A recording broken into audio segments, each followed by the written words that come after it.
Chapter की हो गई पूरी तैयारी, अब है एमसीक्यू की बारी। आपके बोर्ड एग्जाम में जो कि एमसीक्यू बहुत सारे पूछे जाते हैं, तो मैं वैसे प्रश्न को लेकर आया हूं जो कि बोर्ड एग्जाम ने बार बार इस चैप्टर से पूछा है, और इस बार जो एग्जाम में आने वाले संभावित प्रश्न है उसे भी गेस करके लाया हूं। तो आइए हम सभी जो है ज्योग्राफी के वन के ख का जल संसाधन का जो है पूरा चैप्टर मैंने कंप्लीट पढ़ा दिया है। अगर आप पढ़े नहीं हैं, सीधे वीडियो में आए हैं, तो प्लेलिस्ट में जाएं और वहां पर जाकर पूरा का पूरा जो है चैप्टर पढ़कर आएं और फिर इस एमसीक्यू को देखें। अगर नहीं तो आइए हम लोग 50 क्वेश्चन के माध्यम से जो है पूरे चैप्टर को समझने का भी कोशिश करते हैं। तो आज का हमारा पहला क्वेश्चन है, ये बताओ कि बृहद क्षेत्र में यानी बड़े क्षेत्र में पर जल की उपस्थिति के कारण पृथ्वी को भला हम सभी कौन सा ग्रह कहते हैं? तो जानते हो पानी का रंग जो है फैला हुआ दूर से प्रकाश के प्रकीर्णन के कारण कैसा दिखाई देता है? नीला दिखाई देता है ना। तो बात करें तो जब हम अंतरिक्ष से पृथ्वी को देखते हैं तो ना भैया वो में लाल दिखाई देता है, ना हरा, ना उजला, कैसा दिखाई देता है? नीला। तो हमारा आंसर क्या हो जाएगा? B is the right answer. समझ में आया है ना। अगला प्रश्न बताओ सर क्या है? अगला प्रश्न आपके सामने यह है कि पृथ्वी की सतह का कितना भाग जल से ढका हुआ है? बात करें पृथ्वी पर जो है कितना, आधा भाग नहीं, ना ही 1/4 भाग, ना ही 2/4 भाग, बल्कि याद रखना कितना, 3/4 भाग, यानी है ना 3/4। बात करें तो 3/4 में केवल पानी ही पानी है, जल ही जल है, इसलिए ये पृथ्वी कैसा दिखाई देता है? हमें नीला दिखाई देता है। समझ में आ गया। अगला प्रश्न क्या है सर? अगला प्रश्न ये है, और ये देखिए मोस्ट रिपीटेड है, 2020 में पूछा गया है, हमने स्टार भी लगाया भैया, ये 3 स्टार है, यानी इसको जो है दिमाग में रख ही लो, एकदम दिमाग में जो है इसको जो है सेट ही कर लो, क्योंकि ये एग्जाम में जो है आता ही आता है ना। तो आपके लिए जो है ये पूछ रहा है कि विश्व के कुल जल आयतन का, यानी दुनिया में जितना भी जल है उसका कितना प्रतिशत भाग महासागर में है? और महासागर में जानते हैं कि जल कैसा है? नमकीन है सर, खरा है सर, स्लाइन है सर, यानी पीने योग्य नहीं है सर।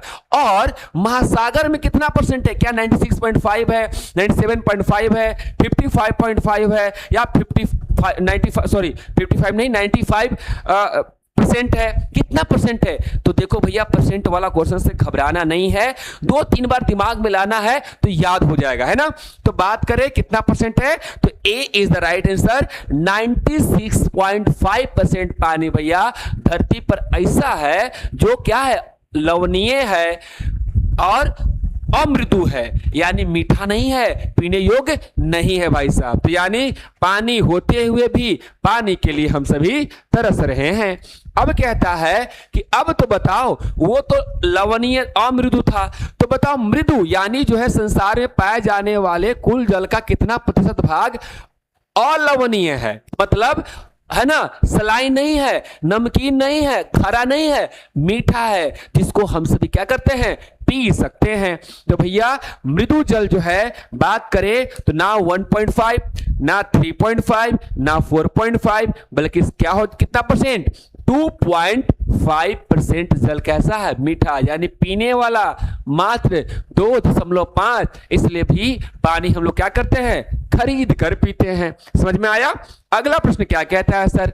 अगला प्रश्न कहता है कि विश्व के कुल मृदु जल, अब जितना भी पीने लायक हो, मतलब जितना पानी है दुनिया में, है ना, स्वच्छ जल जो है का लगभग, थोड़ा सा लिखने में गड़बड़ हो गया है, लगभग कितना प्रतिशत भाग हिमनद यानी ग्लेशियर यानी बर्फ के रूप में, है ना, में एवं बर्फ के चादरों के रूप में संचित है? भाई साहब 2.5% में भी उसका अगर मान लो उसका होल परसेंट मान ले, तो उस होल 100% मान ले, तो उस 100% पानी में भी बात करें हिमनद और बर्फ के रूप में 75% जमा हुआ है। यानी जो भूमिगत जल है जिसको हम लोग धरती के अंदर से निकालते हैं या नदी के अंदर है, वो मात्र कितना परसेंट है, 25% है। इसलिए कहते हैं जल बचाओ, है ना, नहीं जल है तो कल है, जल ही जीवन है ना। तो कितना परसेंट याद रखना, यानी जो है 75% जो है हिमनद और बर्फ के रूप में क्या है, संचित है बच्चा। अगला प्रश्न, छठा प्रश्न, ये देखो सबका साल लिखा हुआ है ना, किस किस साल के अंदर पूछा है, स्टार लगा दिए, याद रखना क्योंकि मोस्ट रिपीटेड है। हमने बहुत अच्छे से रिसर्च करके सोच समझकर जो है ये बनाया है, चैप्टर को समझाया भी है और अच्छे से एमसीक्यू करा रहे हैं ताकि सीधे आपके एग्जाम में आ जाए। ठीक समझ में आ रहा है? तो चलो अगला क्वेश्चन को देखते हैं। प्राणियों के शरीर में कितना प्रतिशत जल जो है की मात्रा निहित होती है? हम लोग का जो शरीर है ना भैया, इसमें क्या जल है ना, हम लोग का शरीर भी भैया जल से बना। खून देखो है ना, जहां पूरा खून ही खून शरीर में भरा है, ये जल ही तो है, निकाल देंगे पसीना देखो है ना। तो बात करें हमारा शरीर में कितना परसेंट, 65% जो है केवल जल है, केवल पानी है। इसलिए कहा जाता है खूब पानी पियो, खाना थोड़ा कम खाओ मगर पानी ज्यादा पियो। लेकिन हम लोग एकदम ठांस के खा लेते हैं पूरा, यहां तक पानी पिए की जगह नहीं है सर।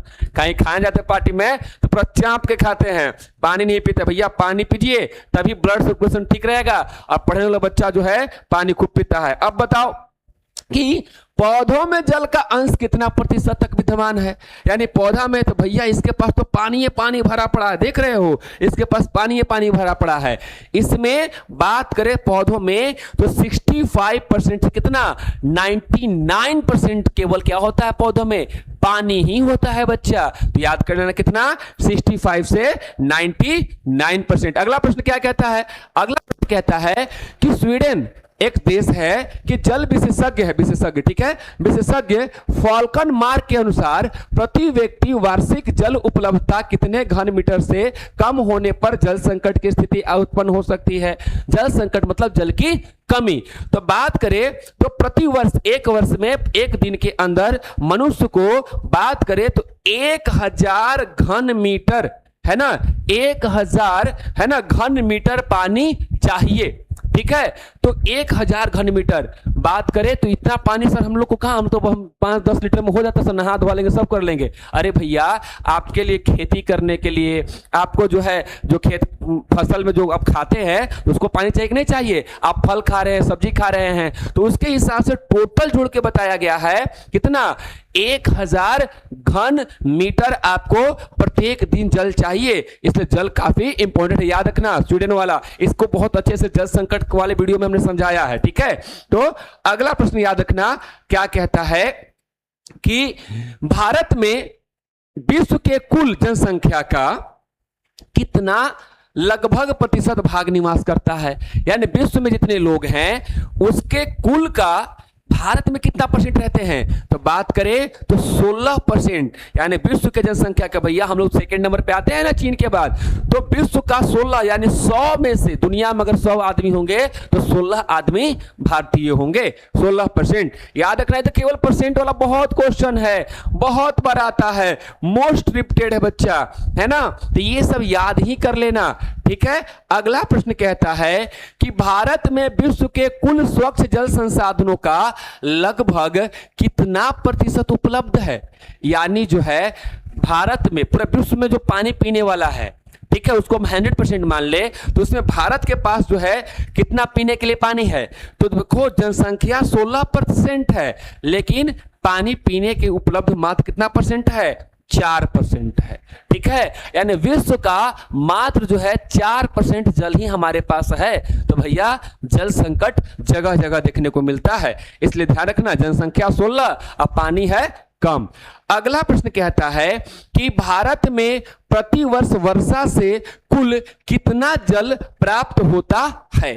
ठीक है, ये यहां गलत लिखा है, इसको मत देखना। ठीक है, तो यहां पर जो है बात करें तो जब बारिश होता है ना तो हमारे भारत को कितना पानी मिलता है? समझ में आ रहा है कितना पानी मिलता है? तो ये जो है 4000 घन है ना मीटर, ठीक है, घन किलोमीटर जो है ये हमें वर्षा से क्या होता है? पानी मिलता है। क्वेश्चन नंबर 11 में ये बता रहा है कि जो प्रति वर्ष वर्षा से जो है हमें जो है कितना मिलता है? 4000 घन मीटर मिलता है। समझ में आ गया? अगला प्रश्न कहता है कि बताओ, ठीक है, कि भारत में प्रति वर्ष कुल कितना पृष्ठीय जल उपलब्ध होता है। पृष्ठीय जल मतलब जो होता है जैसे नदी के अंदर, तालाब के अंदर, यानी पृष्ठीय मतलब भूमि के ऊपर, यानी है ना जमीन के ऊपर बच्चा, ठीक है। तो जमीन के ऊपर कितना पानी है, ठीक है, यानी तालाब में, नदी में, कुआं में, है ना, उसको, तो उसमें कितना पानी है, तो ये जो है बात करें तो 1869, ठीक है, 1869 घन किलोमीटर जो है पानी जो है झीलों, तालाबों और जलाशयों में क्या है, उपलब्ध है। बात समझ में आ गया।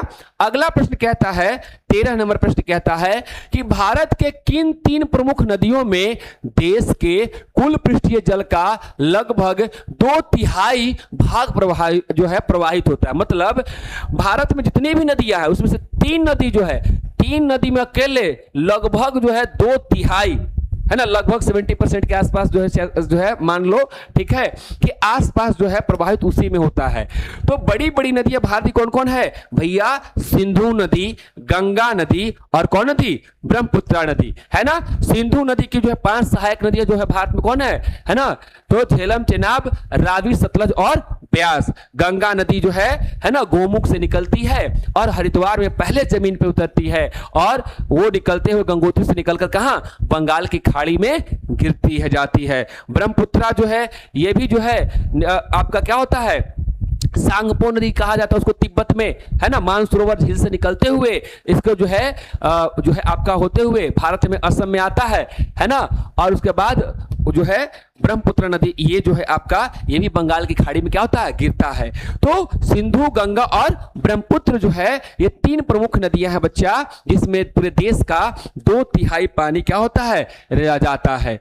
अगला प्रश्न कहता है कि जल आयतन की दृष्टि से ब्रह्मपुत्र और गंगा को विश्व की बड़ी नदियों में कौन सा स्थान प्राप्त है। यानी आयतन मतलब जितना पानी को ढोकर ले जाता है, कितना पानी को ढोकर ले जाता है, तो विश्व के अंदर अधिक पानी को ले जाने में, है ना, गंगा को, है ना, किसको सबसे पहले कौन है भैया, गंगा नहीं, ब्रह्मपुत्र, ठीक है, और गंगा।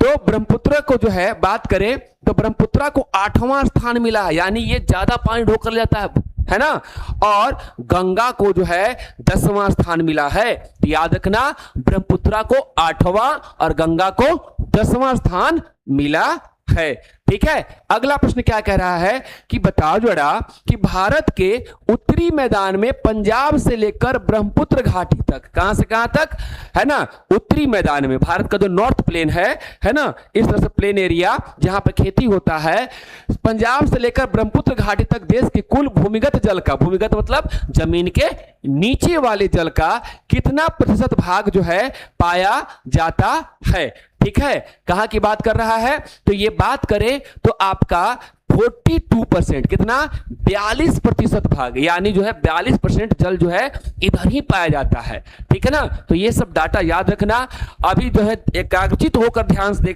देकर जो है पढ़ लो, क्योंकि यही पढ़ाई कल के डेट में आपको काम आने वाली है, यही कल सम्मान दिलाने वाला है। थोड़ा सा डाटा है, मजा तो नहीं आ रहा होगा, लेकिन मजा जीवन में बाद में आएगा जब तुम जीवन में सफलता हासिल करोगे। तो थोड़ा सा, है ना, कॉन्शियस होकर जो है पढ़ना, क्योंकि ये वैसे प्रश्न है जो केवल बोर्ड एग्जाम में नहीं पूछे जाएंगे, आप सरकारी नौकरी की तैयारी करोगे तब भी पूछे जाएंगे आपसे। और आज याद रहेगा तो कल नौकरी होगी, पैसा आएगा, भाई साहब खुशी होगा। तो थोड़ा सा मन को समझाओ और जो है अगला प्रश्न का उत्तर बताओ। कहता है कि भारत में उपलब्ध कुल भूमिगत जल का यानी लगभग कितना है ना, 443.9 अरब घन मीटर का सर्वाधिक यानी 19% भाग किस राज्य में है ना। यानी जो है भारत में जितना भी भूमिगत जल, जमीन के जल पाया जाता है, उसका टोटल का भारत के 19% किस राज्य में है। तो ये बात करें बच्चा, D is the right answer, Uttar Pradesh में। कहां पर है, उत्तर प्रदेश में, याद रख लेना। अगला प्रश्न कहता है कि बताओ जरा कि भारत में वर्ष 1951 में 1951 में वार्षिक जल उपलब्धता कितनी थी, मतलब एक आदमी को कितना जल मिल रहा था। तो याद रखना 51 है ना, 51 से देखो 51 यहां भी मिल गया, तो 5177 घन मीटर कितना हो जाएगा, 5100 है ना 5177 घन मीटर 1951 में था, मतलब वहां पानी की उपलब्धता अच्छी थी। अब बात कर रहे हैं क्या कि जो है 2001 में प्रति वार्षिक जल उपलब्धता घटकर कितनी रह गई, यानी जब 2001 का समय आया तब जो है कितना पानी जो है यहां पर हम सभी के पास था।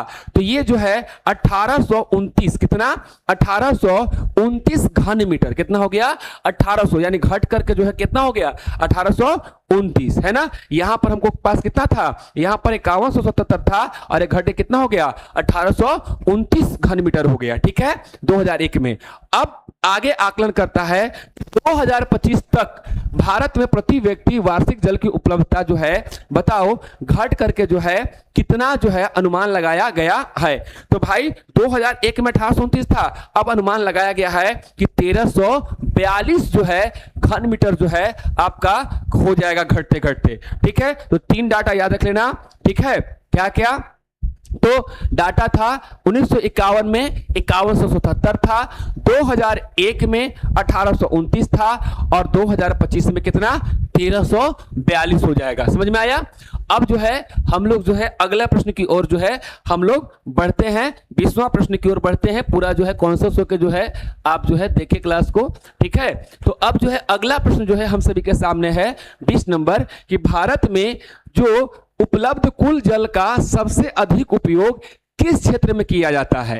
तो जितना जल है हम लोग अधिक भैया खेती करते हैं, क्योंकि कृषि प्रधान देश है, तो हम लोग पानी का उपयोग किसके लिए करते हैं, सिंचाई के लिए करते हैं। किसके लिए करते हैं, सिंचाई के लिए करते हैं। अगला प्रश्न है 21 नंबर प्रश्न है, बताओ कि देश के बांधों को आधुनिक भारत का मंदिर किसने कहा था। बताए ना कि ये बहुत बार रिपीटेड प्रश्न है भाई साहब, 16-20 ये इंपॉर्टेंट है, बहुत बार पूछा है कि देश के बांधों को, बांध मतलब डैम को, डैम हम लोग बनाते हैं और उससे बहुत सारी नदियां निकाल करके क्या करते हैं और जो है खेत की सिंचाई करते हैं, है ना।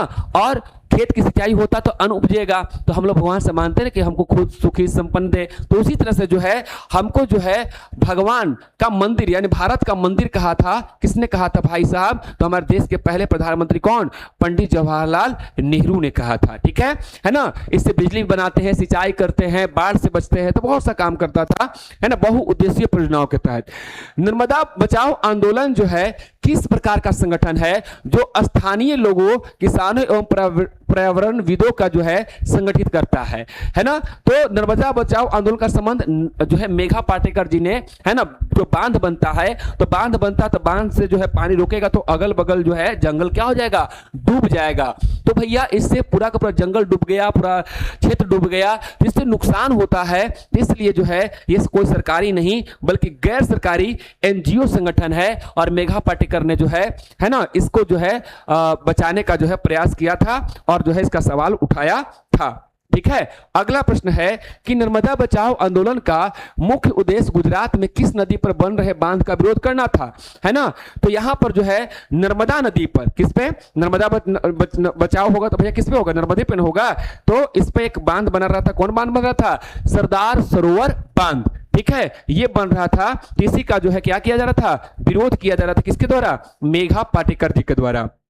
अगला प्रश्न कहता है वर्तमान समय में भारत में कुल उत्पादित विद्युत का लगभग कितना प्रतिशत भाग जल विद्युत से प्राप्त होता है, ठीक है। यानी जो हमारे देश के अंदर जो है टोटल जो है विद्युत बन रहा है तो कितना परसेंट, 22% जो है हम लोग जो है जल से उत्पादित करते हैं। किससे करते हैं, यानी पावर हाइड्रो इलेक्ट्रिसिटी। यानी देखिए पानी नहर जो है ऐसा हम लोग बना लिए, बांध बनाकर रोक लिए, अब पानी उसको गिराएंगे तो यहां पर लगा हुआ है क्या, चक्का, है ना, टरबाइन। जैसे कि क्या होता है, आपका जनरेटर होता है ना, तो जनरेटर में एक अल्टरनेटर होता है, उसको घुमाने के लिए एक मशीन लगा होता है, तो घूमेगा तो आपको बिजली आएगा। तो वैसे ही यहां पर जो है पंखी लगा होता है और पानी जब गिरेगा तो पंखी क्या होगा, घूमेगा, इससे क्या बनेगा, इलेक्ट्रिसिटी बनेगा, हाइड्रो है ना इलेक्ट्रिसिटी।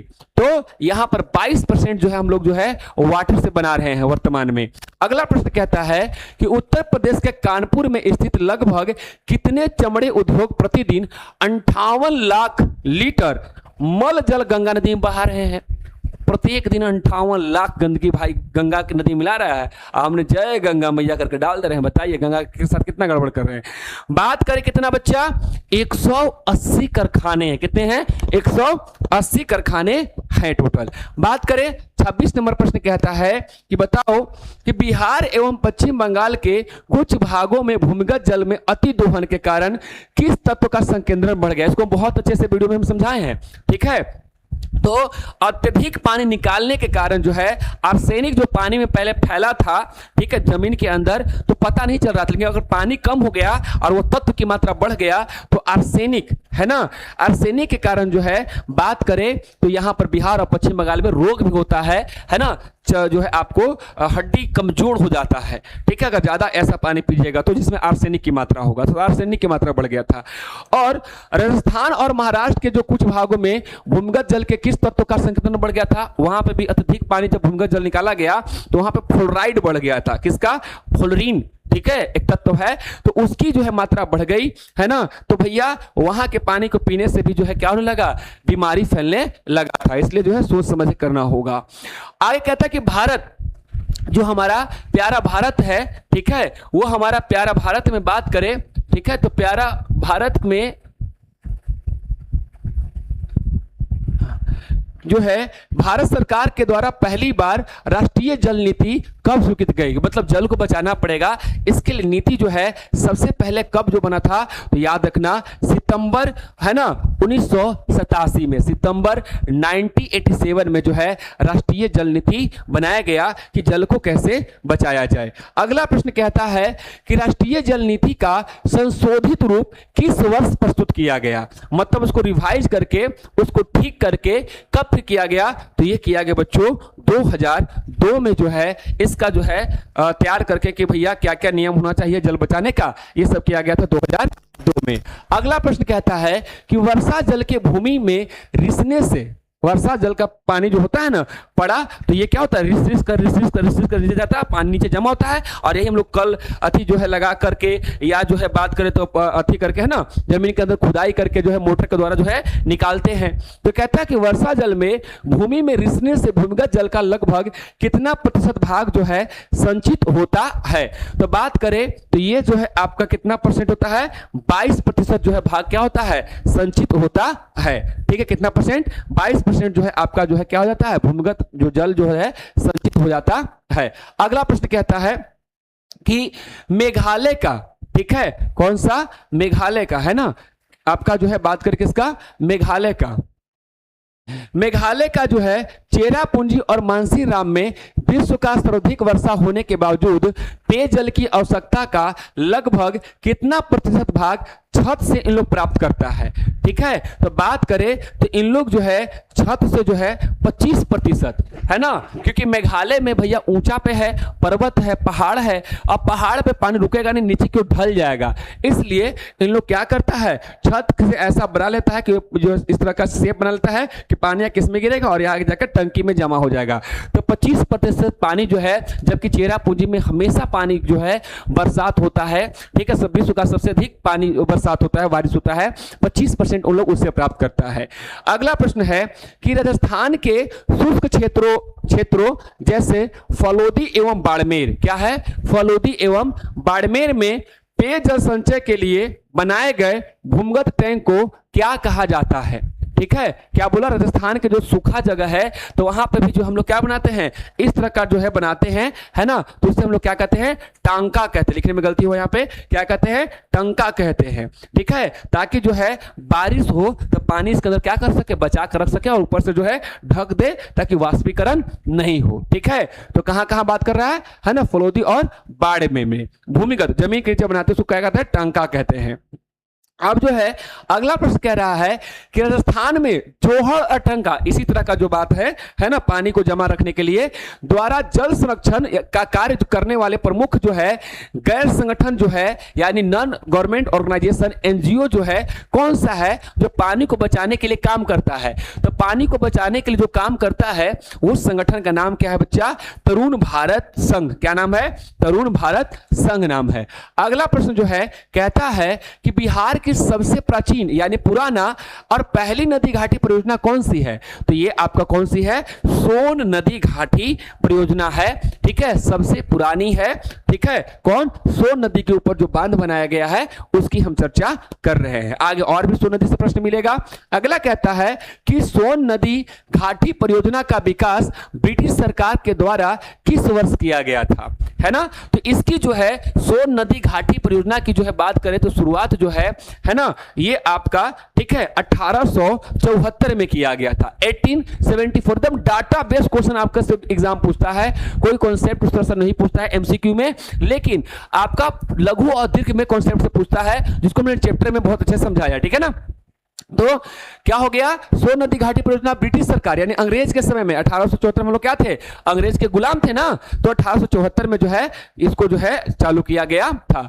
अगला प्रश्न है कि सोन नदी घाटी परियोजना के अंतर्गत नहरों की कुल लंबाई है ना कितनी है? ठीक है, तो बात करें तो नहरों की कुल लंबाई कितनी है? 130 किलोमीटर। कितना है? 130 किलोमीटर कुल जो है नहर की लंबाई है जो सोन नदी घाटी परियोजना बना है। सोन जो है नदी को रोक करके और उसके से बांध बना करके नहरें निकाली गई है। अब बताओ कि सोन नदी पर जो बांध बना तो दो तरफ उसका गया, एक पूरब की तरफ और एक पश्चिम की तरफ, मतलब उसको से पानी नहर निकाला गया।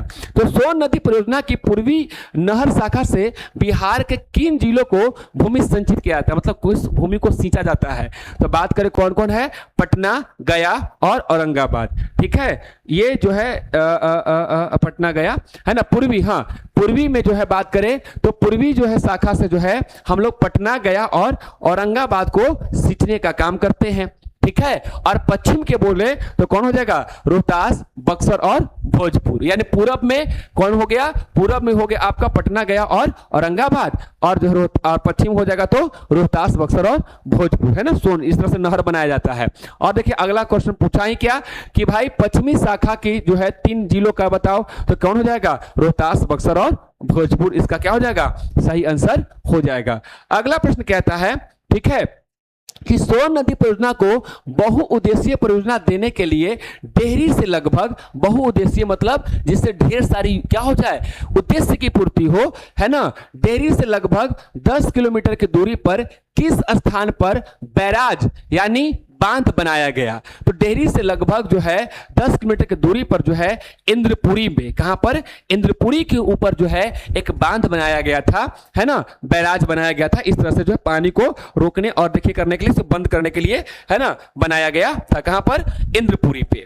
अगला प्रश्न कहता है कि बताओ डेहरी के समीप इंद्रपुरी बांध का निर्माण किस वर्ष किया गया था? यानी जो है किस वर्ष जो है बात करें तो ये जो है बनाया गया था, ठीक है, इंद्रपुरी बांध। तो ये 1968 में, है ना, कब? 1968 में ये जो है बनकर जो है तैयार हुआ था। 41 नंबर प्रश्न क्या कहता है कि बताओ सोन नदी परियोजना के अंतर्गत डेहरी के समीप स्थित जल विद्युत, मतलब जिससे जो है जल बनता है, शक्ति गृह की उत्पादन क्षमता कितनी है? तो याद रखना डेहरी के समीप पूछेगा, ठीक है, तो ये हो जाएगा कितना?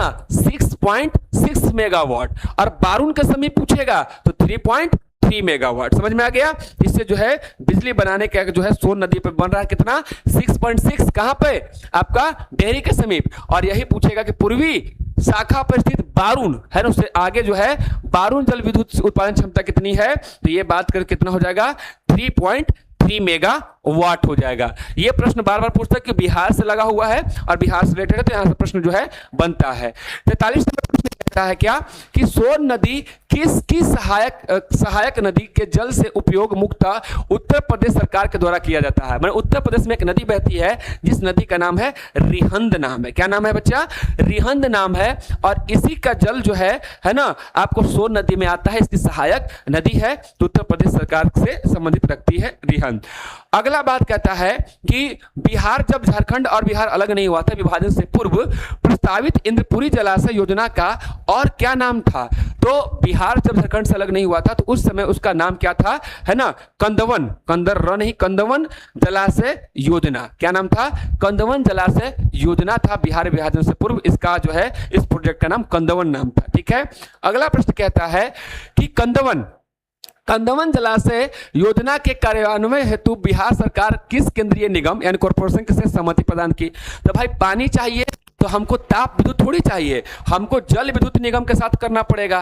ठीक है, तो यहां पर जो है राष्ट्रीय जल विद्युत निगम यानी नेशनल हाइड्रो पावर कॉर्पोरेशन के साथ जो है क्या किया था, सहमति जो है बनाया था। ठीक है, अगला प्रश्न बनता है कि बताओ निम्नलिखित में से कौन सी जलाशय परियोजना बिहार की प्रस्तावित योजनाओं में शामिल है। मतलब भविष्य में हम उस पर क्या करेंगे, बनाएंगे। तो वो बात करें तो कौन हो जाएगा बच्चा, दुर्गावती। कौन हो जाएगा, दुर्गावती परियोजना हो जाएगा। ये क्या है, प्रस्तावित है।